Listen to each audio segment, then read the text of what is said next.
This audio is brought to you by MuslimCentral.com.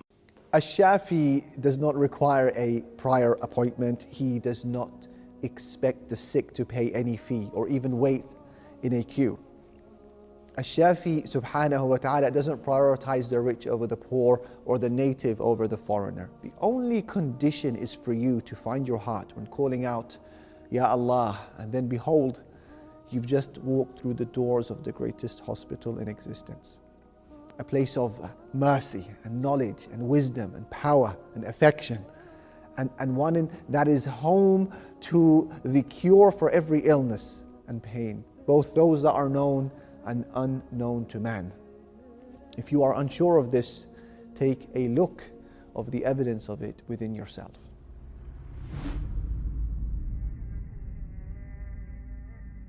The name of Allah Ash-Shafi, the healer, doesn't appear explicitly as a name in the Quran, but it does appear in the Sunnah. Whenever someone would fall ill, the Prophet ﷺ would wipe his right hand over the individual and call upon Allah Almighty and would say, Allahumma Rabban Nas, Mudhib al-Ba's, Ishfi, Anta Shafi, La Shafiya illa Ant, Shifa'an la yughadiru saqama. O Allah, Lord of the people, remover of the harm, heal. You are Ash-Shafi, the healer. There is no healer but you. Give him a remedy that leaves no disease behind. To know Ash-Shafi is to know a Lord who is acquainted with every illness and with their individual cures. He alone is the knower of the disorders of the body, the illnesses of the mind, the sicknesses of the soul. There is no remover of harm except Him. There is no healing that isn't His. And for those who are unsure, I advise them to look deep inside of themselves. Till this day, no scientist fully understands the details of the complex immune system that was gifted to us by Ash-Shafi and standardized in each and every body. Every second of every minute of every day, a battle of good and evil goes on inside of the body. The invaders, they exist in the form of pathogens, viruses, bacteria, and mutated cells that are programmed to cause harm. But Ash-Shafi has designed a system that fights for your life around the clock in such a subtle and seamless way that it goes usually unnoticed by us. It's a miraculous system that produces and trains armies of cells to defend your body from infection. Now here is what is even more amazing. In order for the immune system to operate, it has to be able to differentiate friend from foe. And if it fails to make this distinction, it can launch an assault against the body, causing an autoimmune disorder. Now recent research seems to have uncovered how this happens. And I introduce to you here the thymus gland. The thymus gland is located behind the breastbone and in front of your heart. T cells, which are the body's most important troops, they are made inside of bone marrow. And then when they're still young and immature, they travel through the bloodstream and they go into the thymus gland. And this is where, subhanAllah, they receive their training. It exposes them to proteins made by thymus cells that mimic various tissues throughout the body that these T cells will later encounter once they leave the thymus gland. They actually mimic tissues and they adopt the identities of lung, liver, skin, intestine, and then they present themselves to immature T cells. And once this phase of training is complete and T cells are recognizing specific pathogens, they travel to another part of the thymus gland called the medulla. And here they get another kind of training where they're introduced to the body's antigens so they don't attack and harm them. But here's the twist. During the schooling process, any T cells in training that mistakenly react against self-proteins, they receive a command to self-destruct. Or they get demoted into other types of T cells that don't have the duty of killing other cells. But they just remain immune from cells attacking. Our doctors today may offer prescriptions to illnesses, and surgeons may carry out some of the most complex, life-saving surgeries while themselves possessing all sorts of illnesses. An Italian surgeon, Claudio Vitali, 59 years old, was carrying out a brain tumor operation in Naples, only to suffer a heart attack himself midway of the procedure, subhanallah. But he insisted to finish the surgery before then undergoing a procedure himself to clear out an artery. As the Arab poet, they say, طَبِيبٌ يُدَاوِي النَّاسِ وَالطَّبِيبُ عَلِيلُ, a doctor who treats people, but the doctor himself is ill. It's a reality that hammers the same message. When you're ill, all eyes and hearts should turn to Allah Ash-Shafi. I'm sure you've seen how illnesses may claim the lives of individuals despite them having access to the latest treatment methods, whereas others may recover from the same illness without intervention, without medicine whatsoever.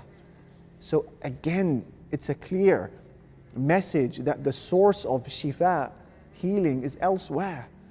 The optimism that comes knowing that the cure is not only known to Allah, it's available to Allah, and that you prostrate and submit to that same Allah, it's an empowering reality.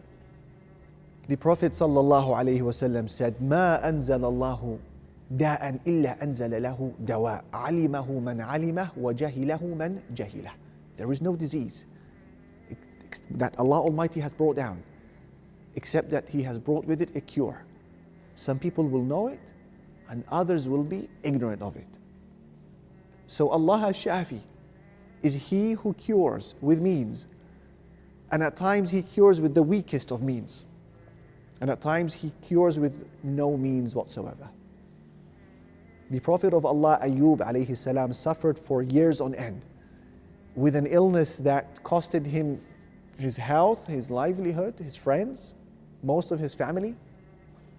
And he remained like this for about 15 years, bedbound, rejected by the close ones, the distant ones, with the exception to 2 people who were his closest friends, and they would visit him in the mornings and evenings. It was obviously not your average illness. It was an incessant, stubborn one that had baffled the physicians of his era. Yet, subhanallah, when Ash-Shafi gave permission for healing, the instruction to Ayyub was simple: "Urkud birijlik," strike the ground with your foot. "Hada mughtasalun baridun wa sharab," this is a spring for a cool bath and drink. He drank from the spring, bathed in the water, and anguish changed to relief, fatigue changed into vitality, illness changed into health. Isn't it amazing how Allah chose that the healing that he had been waiting for so long would be beneath his feet the whole time?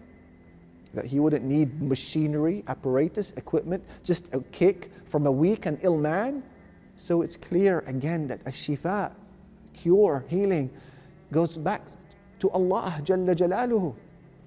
It's a question of just when and how He will give His permission.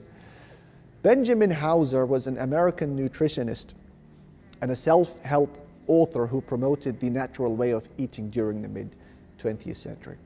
Best-selling author, and he was popular on the lecture circuit, and some consider him as the very first food or health food advocate. He has an amazing personal story. As a boy, he contracted tuberculosis in his hip, and it was considered terminal, especially before the development of antibiotics in the 30s. This illness was almost fatal. He went through several operations, but all of them proved quite fruitless, and his case was deemed, unfortunately, hopeless.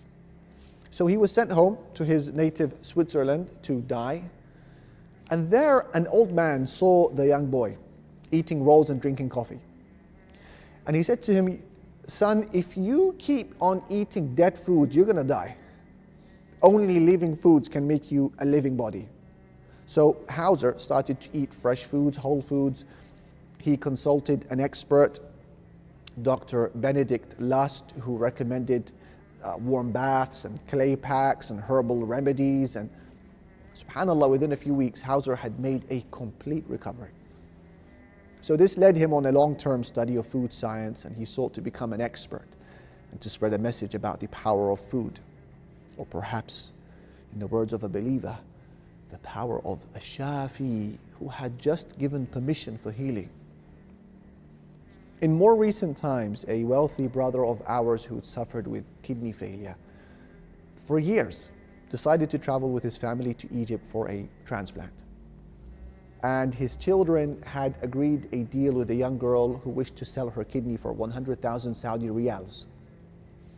And in the morning of the operation, the patient said, I want to meet the donor.